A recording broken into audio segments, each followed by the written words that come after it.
Welcome to Fun Facts Online. Today, we are stripping away the ethereal metaphor of the cloud to reveal the heavy, hot, and physical machinery that powers our digital lives. We often think of the internet as an invisible network, something that exists in the air around us. But the reality is far more grounded and significantly more impactful on our planet. As the digital era accelerates, the infrastructure supporting it, data centers, cloud networks, and billions of lines of code, has begun to cast a heavy shadow over the environment. By some estimates, by 2025, data centers are projected to consume nearly 4.5% of global electricity production.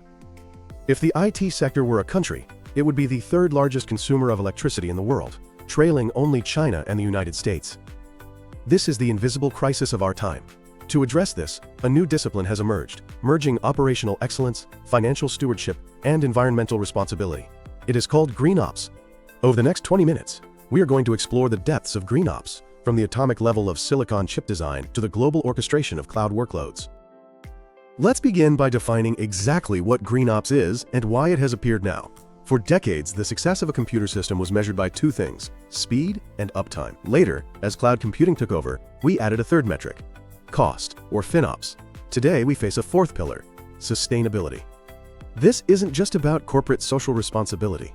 It is driven by regulatory pressure from the EU and the SEC, economic reality, where energy efficiency equals cost savings, and the existential necessity of climate change. GreenOps sits at the center of a Venn diagram containing DevOps, FinOps, and sustainability science. If DevOps says deploy faster and FinOps says deploy cheaper, GreenOps says deploy cleaner. It introduces a new currency to the technical budget: carbon. Just as engineering teams have a financial budget, GreenOps advocates for a carbon budget, where architectural decisions are weighed against their environmental cost. To manage this budget, we need to measure it. You cannot optimize what you do not measure. This brings us to the core metrics of sustainable computing. You might have heard of PUE, or power usage effectiveness. This is the traditional ratio of total facility energy to the energy actually used by the IT equipment. A perfect score is 1.0. Google and Microsoft hover around 1.10. However, PUE is flawed. It only tells you how efficient the building is, not how the electricity was generated or how efficiently the software is using it. This is why we now look at CUE, carbon usage effectiveness. This measures the carbon emissions produced per unit of energy, introducing the concept of carbon intensity. This tells us how dirty the electricity grid is at any given moment. Is the energy coming from coal or is it coming from wind? There is also WUE, water usage effectiveness, which measures the liters of water used for cooling per kilowatt hour. But for software architects, the most critical metric is the SCI score, the software carbon intensity specification. Unlike PUE, which focuses on the building, SCI focuses on the code itself. The formula combines the energy consumed by the software, the carbon intensity of the grid, and a factor that is often overlooked: embodied carbon. Embodied carbon represents the emissions released during the manufacturing and disposal of the hardware. This formula reveals the three levers of GreenOps: energy efficiency, meaning use less code and compute; carbon awareness, meaning run code when and where the grid is green; and hardware efficiency, meaning extend hardware life or use fewer servers. Now, let's move from the abstract metrics to the physical reality: the data center. Modern sustainable architecture here is a marvel of engineering. The primary battleground is heat. Traditional air cooling is incredibly inefficient because air is a poor conductor of heat. The future of GreenOps is liquid. We are seeing a revolution in direct-to-chip liquid cooling, where cold plates sit directly on CPUs and GPUs, piping fluid right to the heat source to capture 80% of the heat. Even more extreme is immersion cooling. This involves submerging entire servers in baths of non-conductive dielectric fluid. This eliminates the need for fans, which can consume 20% of a server's power, and stabilizes temperatures so effectively that it can extend hardware lifespans.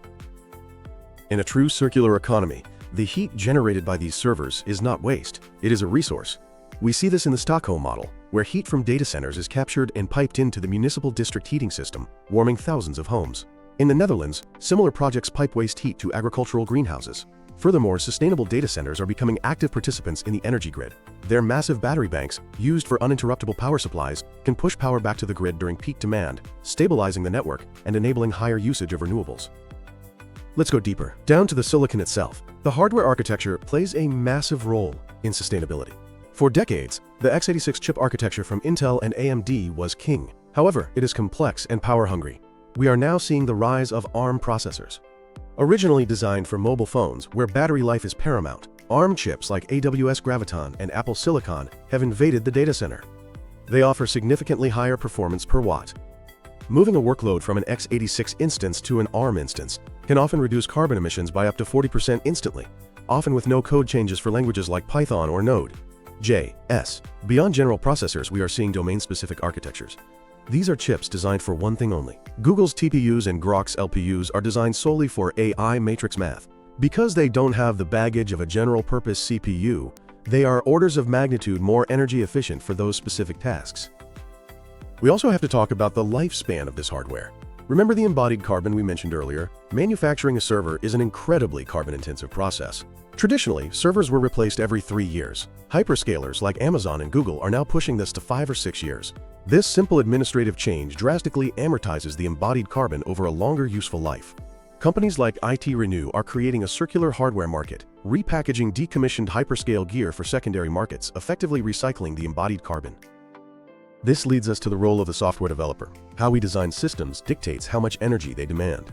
The killer app of GreenOps is carbon-aware computing. This involves making software intelligent enough to understand the energy grid. This can happen in 2 ways. First, temporal shifting, or doing it later. If the wind isn't blowing in Germany right now, the grid might be burning coal. A carbon-aware batch job checks the grid intensity API, sees the high carbon cost, and pauses, waiting for the wind to pick up.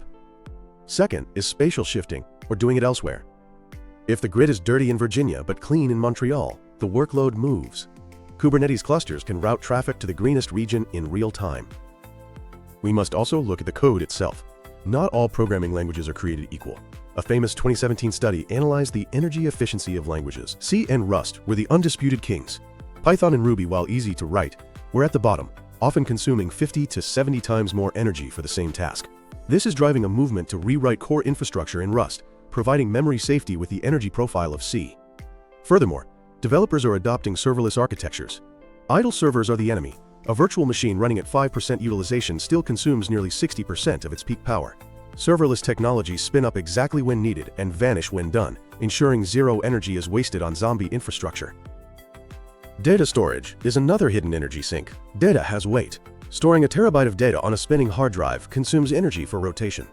Even on an SSD, the controller consumes power. Up to 70% of enterprise data is considered dark data, collected, stored, and never used. Deleting this data is the single most effective GreenOps action many companies can take. So, how does an organization implement this? It follows a crawl, walk, run strategy. Phase 1, crawl, is about visibility. You must implement rigorous cloud tagging to attribute carbon emissions to specific teams. You cannot optimize what you do not own. Phase 2, walk, is about optimization. This means right-sizing instances and using spot instances, spare capacity servers that would otherwise sit idle. Phase 3, run, is transformation. This involves integrating carbon APIs into the automation pipeline, causing software builds to fail if the forecasted carbon intensity is too high, and renegotiating SLAs to allow for aggressive power-saving modes. We cannot discuss modern computing without addressing artificial intelligence. AI presents a paradox. It is both a massive consumer of energy and a powerful tool for optimization. Training a model like GPT-4 requires thousands of GPUs running for months. However, AI is also driving efficiency. Google used DeepMind's AI to control data center cooling, reducing energy use by 40% by tweaking knobs and dials in ways humans hadn't predicted. Looking to the future, the trends are bordering on science fiction. We are looking at DNA storage, where exabytes of data could be stored in synthetic DNA, stable at room temperature for centuries, with zero energy cost. We are exploring orbital computing, placing data centers in space to utilize solar radiation and the infinite cold of the vacuum for cooling. We are developing photonics, replacing electrons with light inside chips to drastically reduce heat and resistance. In conclusion, GreenOps is not a trend. It is a fundamental shift in the definition of quality in software engineering. For too long, we have treated computing resources as infinite and the environment as an externality. The sustainable computing architect of the future understands that every line of code has a carbon cost. They design not just for the user, but for the planet. They build systems that breathe with the grid, sleep when idle, and sip energy rather than gulp it. We are the architects of the digital world, and it is time we ensure that our digital creations do not destroy our physical home.